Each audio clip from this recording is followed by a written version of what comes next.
외신들이 한국의 민주주의에 연일 놀랍다는 찬사를 쏟아내고 있습니다. 특히 한국과 밀접한 관계가 있는 미국에선 양국의 관계를 보다 심층적으로 다루고 있었는데 They've been talking a lot about martial law, and when he declared it was very short-lived at the time, just a few hours. Why was this such a big deal there to the South Korean people? Why did that end up leading to him being impeached? A 6-hour martial law declaration, but in reality, this set back Korean democracy significantly. It's been 45 years of successful democracy after an extended martial military rule, almost since the end of the Korean War.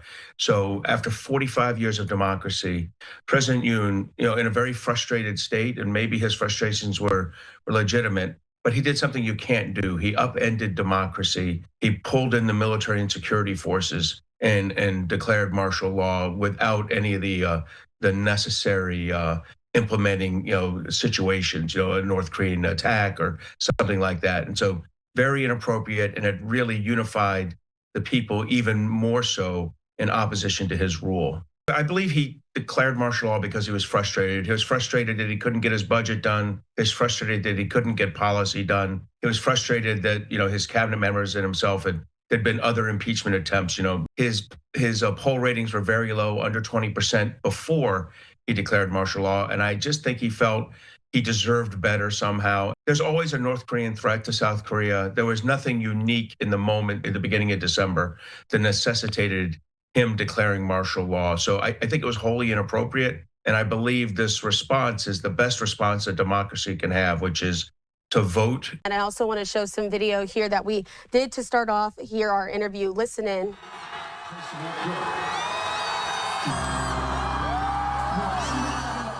Where do you think overall the Korean people stand at this point? I hope that the ligature of democracy in Korea will come forth. I just feel that, as soon as they can get this resolved and behind them and get a fresh set of elections demonstrating the people's commitment to democracy, that's when Korea will be okay again. What do you think comes next? Does he have a shot in court to get this overturned? I think that democracy will take its course, and I suspect he will eventually be removed. There was no national security emergency at that moment. There was just a feeling of frustration by a political leader. 라며 윤 대통령의 선택이 부적절했고 반대로 국민들의 대응이 놀랍다고 칭찬했습니다. 이어질 양국의 관계에 대한 전망을 살펴봤습니다. What's next for the U.S. and the relationship with Korea? The stability of the country really matters to the American people. No, you're correct. There's 25,000 American troops there, mostly Army and some Air Force, many families there. And the Americans are in a bilateral alliance structure and then a UN alliance structure with the South Koreans. So we obviously have to work very closely with the South Korean military. Well, North Korea is having a great, last 3 or 4 months, right? So they've given Russia 5 million artillery rounds, but it's now concluded with this very strategic messaging of 12,000 North Korean troops fighting in South Korea in Ukraine. So we expect improved technology for air defense, for missile technology to flow from Russia to North Korea. They now look at a South Korea that, whose greatest strength, their democracy, is kind of put at risk by by President Yoon's actions. I would caveat that though with South Korea still has the best ally. They have the United States. They have 25,000 U.S. troops committed to the security of South Korea, and they have a long-standing bilateral alliance with us to ensure their security no matter what North Korea does. 라며 양국의 관계는 지금도 그리고 앞으로도 굳건할 거라고 전망했습니다. 그러면서 한국과 미국의 끈끈한 우정은 쉽게 무너지지 않을 거라고 강조했습니다. The United States, South Korea exists as a country because the United States led a United Nations effort to defend South Korea against first a North Korean invasion and then a combined Chinese-North Korean invasion in attempts to unify the country under communist rule from 1950 to 1953.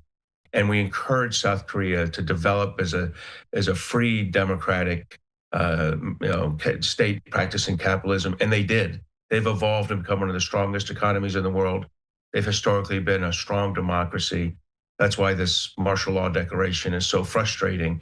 But I believe that the Korean people, the United States people, are anchored together in a strong alliance. 라며 함께 중국과 북한에 맞선 한국이 이번에도 민주주의를 수호할 것으로 내다봤습니다. 동시에 한국 시민들의 확고한 태도에 외신들은 윤 대통령 탄핵 가능성을 높게 점치고 있습니다. 그러면서 한국 시민들이 이번 사태를 어떻게 바라보는지 소개했습니다.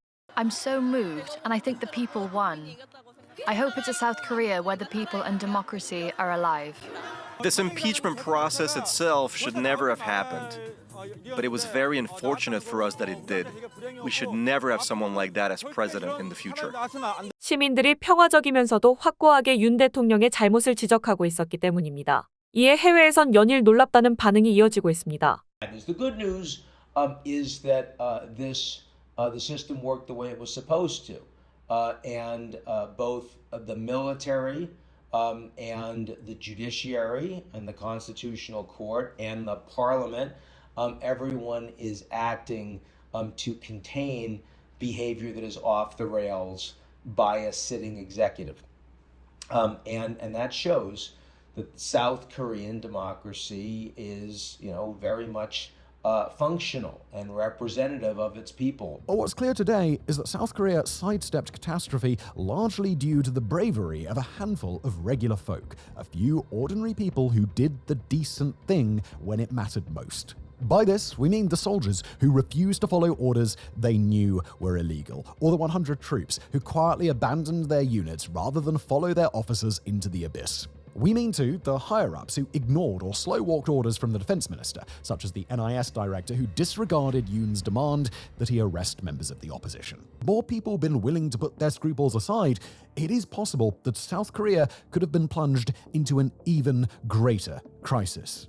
한국의 민주주의는 정말 존경스럽습니다. 불법 명령을 거부한 평범한 시민들과 군인들의 용기는 감동적입니다. 민주주의를 위해 소수의 평범한 사람들이 힘을 모았다는 점이 굉장히 놀랍습니다. 그들은 진정한 영웅입니다. 맹목적인 복종보다 양심을 우선시한 군인들과 공직자들은 전 세계적으로 인정받을 만합니다. 한국은 세계의 모범을 보였습니다. 한국 시민들과 심지어 군인들까지 민주주의를 보호하기 위해 행동하는 모습을 보며 민주적 가치에 미래의 희망이 생깁니다. 폭정에 맞서고 국가의 가치를 지키는 것이야말로 진정한 애국심입니다. 한국의 이야기는 가장 어두운 순간에도 양심을 가진 개인들이 나라를 올바른 길로 이끌 수 있음을 증명합니다. 비윤리적인 명령을 거부한 군인들의 이야기를 읽으며 한 명의 용기 있는 행동이 역사의 흐름을 바꿀 수 있다는 것을 상기하게 됩니다. 한국은 민주주의가 위기를 어떻게 처리해야 하는지 전 세계에 보여주었습니다. 미국도 그들의 양심과 법치에 대한 헌신에서 많은 것을 배울 수 있습니다. 혼란 속에서도 한국인들이 민주주의를 지키기 위해 나선 모습은 감동적입니다. 이는 미국이 마음에 새겨야 할 교훈입니다. 등의 반응을 보이며 박수를 아끼지 않고 있습니다. 한국 시민들은 헌재의 판결이 나오기 전까지 시위를 멈추지 않을 전망인데 한국인들이 또 어떤 기적을 써내려갈지 전 세계에 이목이 쏠리고 있습니다.